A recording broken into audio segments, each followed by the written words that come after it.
Definition of a limit. Before I give the mathematical definition of a limit, I want to motivate by an example. Say I have a graph which goes nice and smooth and almost continuous, except that there is a hole. And this hole, say, happens to be at this point, 2 comma 12.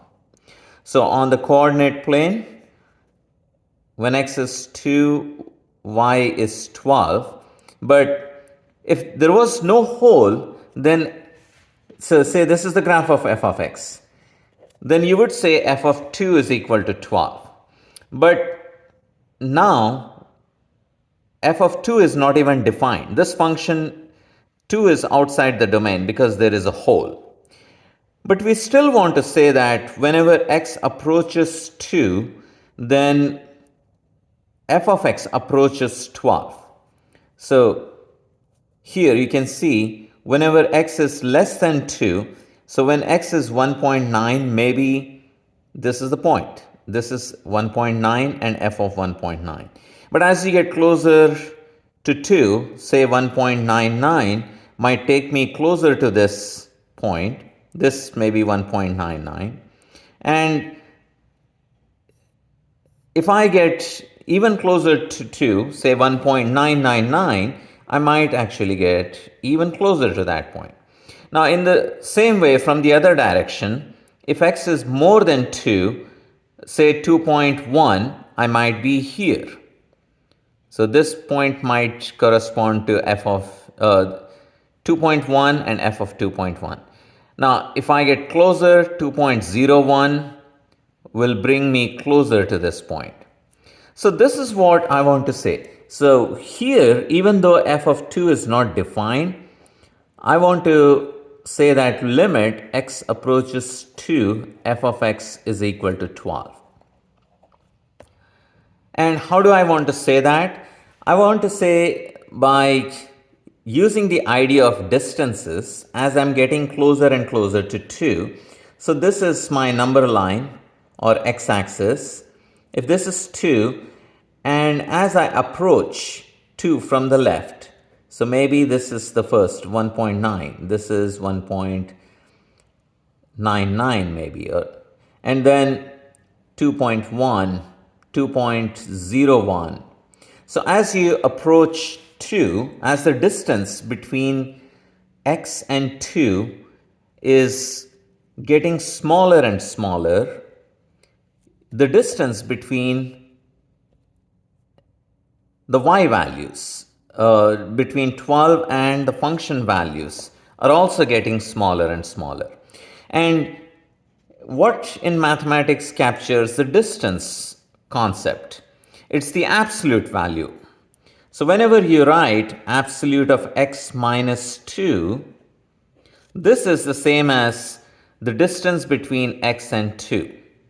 So this distance is not 0 because x can never be equal to 2. I don't want it to be 0.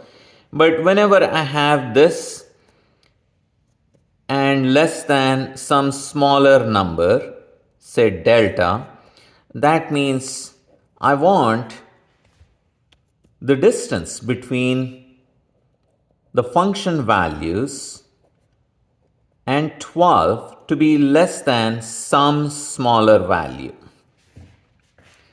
And this is what we will use in the definition. So let's go ahead and define. So definition. So that was an example, 2 and 12, but for a general definition, I'm going to use, let's say, this is A and this is L. So definition. We say f approaches L whenever x approaches A if for every epsilon greater than 0. Epsilon is some positive number. It's a Greek letter. Epsilon greater than 0. You can always find there exists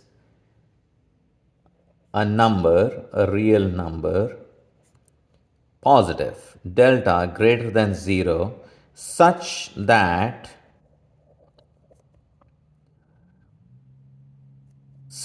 I can write this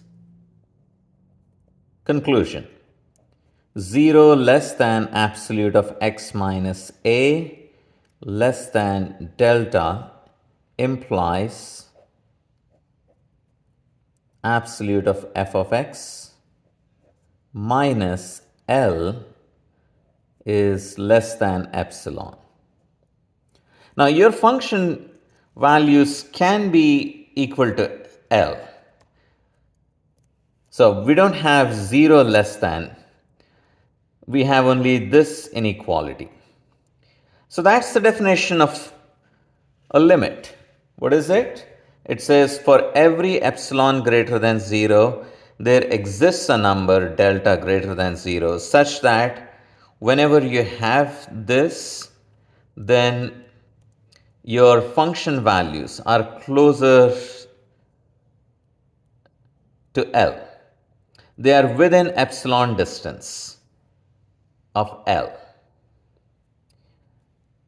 All right, that's the definition of a limit, mathematical definition.